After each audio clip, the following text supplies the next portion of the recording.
We're coming to you live from the Holland Performing Arts Center here in, what is that light?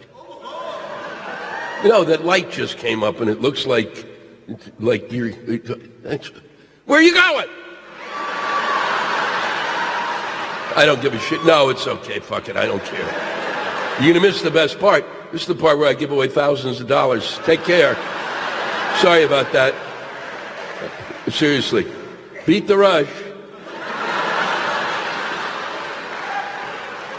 No, it's like there's a light in the room now that was not fucking here before, and it's a weird light. And I don't know why. I'm a little worried.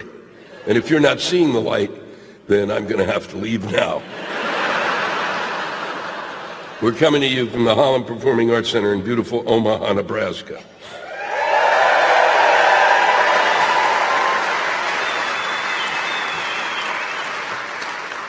For those of you who've been to Omaha and you wonder, hey, what's a livable city like where you could afford shit like a place to live and stuff, you might want to check it out. It's well worth it. I've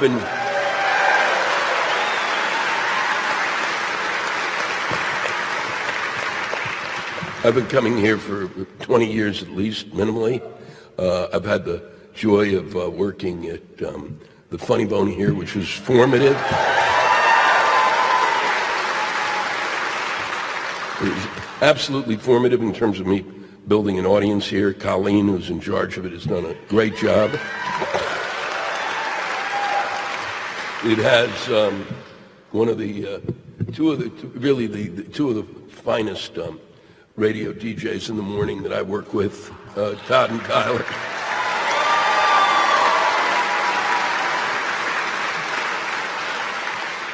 And I mean it. You guarantee you wake up, come here, and then get in the car and start wandering around, and you can see Boys Town if it's still there and stuff like that. This is where Boys Town was. Is it still there? Yes. But Mickey Rooney isn't. And, but you'd be driving along and you listen to the two of them and you'll literally be going, holy fuck, this is Omaha? Yeah. And and this is the home of Warren Buffett, who seems to want to, who's close, one of those people who's very close to owning everything. So you might want to visit him and say, could you lend me a 10? Also, truly unbeknownst to many, great steaks. Fucking stupid steaks. Normally, just for the sense of civic pride, the whole audience anywhere else would applaud, but here there are some radical vegans in the audience tonight. No, you've gone too far. Don't say those steaks are great. I know where those steaks came from.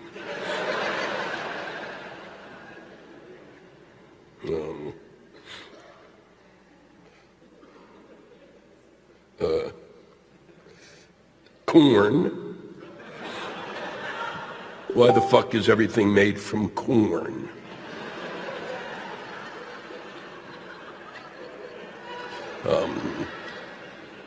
No, and it's he said it's all we got, and it isn't really true. This is made from metal, and this is made from wood. So I'm sorry that wherever you are, they're just making things out of corn. But makes for an edible desk, so.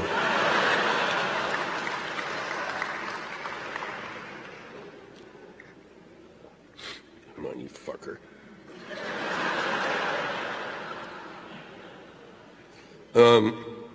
My mom, this is from Alex. My mom just found out she's a Jew. Any advice? Hide.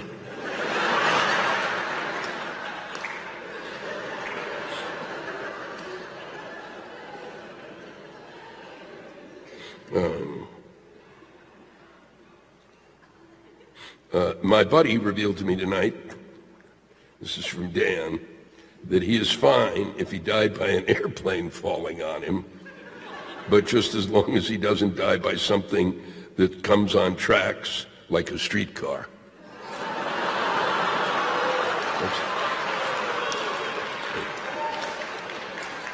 He wonders what my thoughts are. Your friend has way too much time on his hands.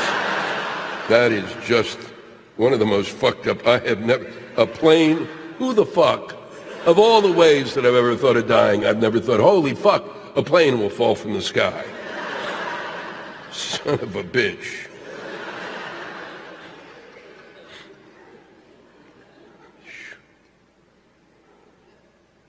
How much would it take for you to give up your seat on a United Airlines flight?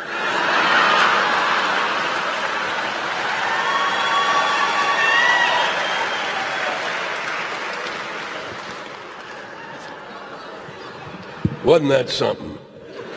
And doesn't that make you just want to jump on a plane and go somewhere? I was lucky. Normally I fly United. I've been flying United for a long time because I fly out of Newark and they have the most direct flights, because the only thing that is worse than flying United is flying United twice!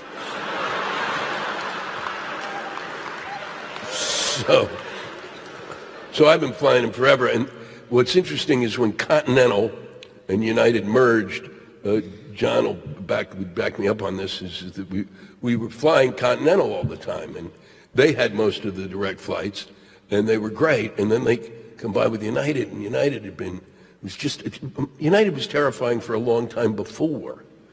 And still now, you can tell, I can go in and I can tell who the Continental employee was and who the United employee was, because the United employee seems to have been trained in some sort of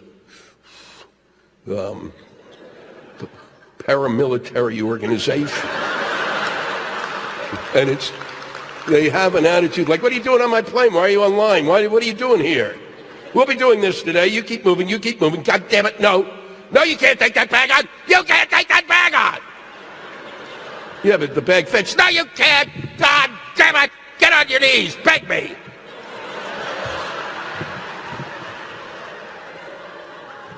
What it allows me to do, what the occurrence allows me to do, which was a horrible occurrence, is to, a joke that I never really got to use because I've always shied away from the word, but now, in light of what's happened, I think I can bring it to bear.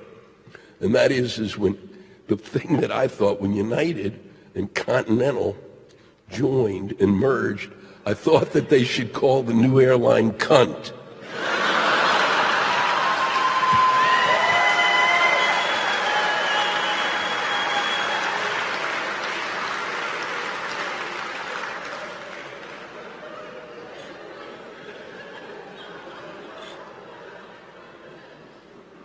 Kale, people have been writing about kale now. There have been some of these are coming in now. There's a certain backlash with kale, not from my radical vegans here tonight, but kale the weed. Note that it also has huge amounts of vitamin K, which can clot up your arteries and kill you. Yeah, right. Oh, so healthy kale can kill. Smiley face.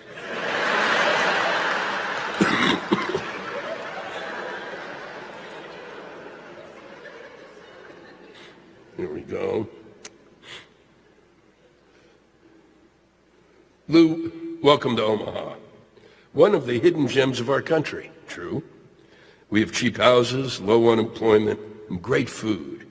But the city council and the mayor of our beautiful city have to go fuck everything up with this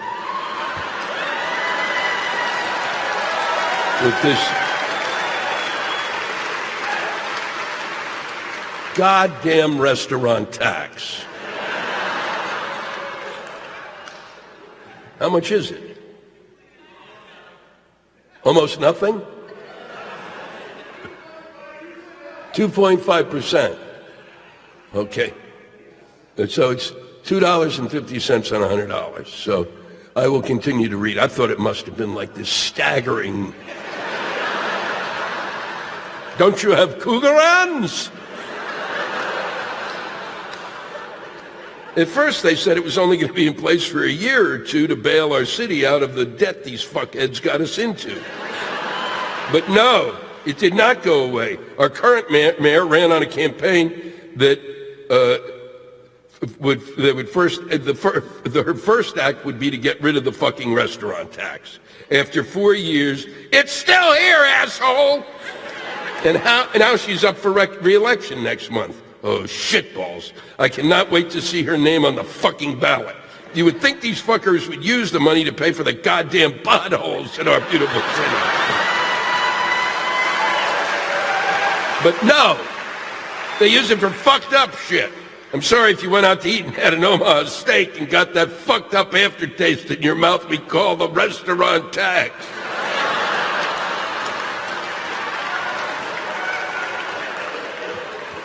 Omaha is a beautiful city. It's just a shame that these fuckers need to nickel and dime us to death.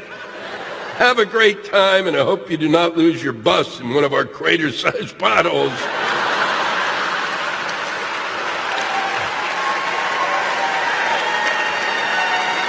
That should have been fixed by the goddamn restaurant tax.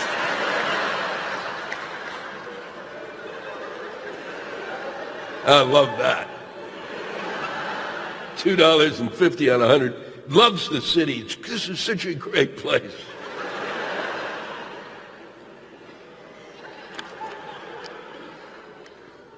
It was from, that was from Chad. And this is from Carol. Here's what annoys me, Lou. People who say those of us who did not, nor would not under any circumstances vote for Trump, who must now find some kind of common ground with him and those who did. I'll give you an example of how I've tried to reach out and have a sane discussion with some of his supporters. I truly could provide countless other examples as well, but that would just make you and your audience's brain explode. And they all end the same anyway. When Trump announced he was chickening out of the correspondence dinner, immediately my Twitter feed exploded with people calling me a hypocrite. Because when Bill Clinton skipped the dinner, liberals remained silent. Good point, right? Well, yes, but here's the problem with that. Clinton didn't skip any of them. In fact, when I pointed out that Clinton could be seen on YouTube, C-SPAN, and other sites attending each and every one, the main response was the videos were faked. And I'm a moron. There's nowhere to go with a response like that, and I refuse to waste my time arguing with someone who thinks denial is an appropriate argument. I taught in the public school system for 20 plus years, and thank you for that. And I've run across this strategy.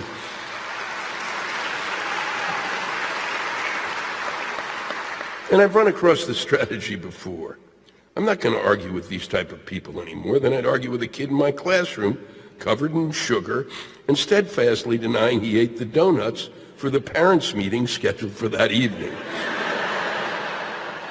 I wish the media had put a stop to this tactic long before the election. Just one, okay, you never said that? Let's go to the videotape, would have ended this nonsense. People who attempt to use the denial tactic do so in hopes that we'll become confused or frustrated and drop the subject. Like my student covered in sugar, it is the only defense he could think of after realizing he was caught. I can excuse that boy. He was only 10. What's your excuse, President Trump? It's been a pleasure spending time with you. Thanks for coming out tonight, Omaha. Thanks for watching us.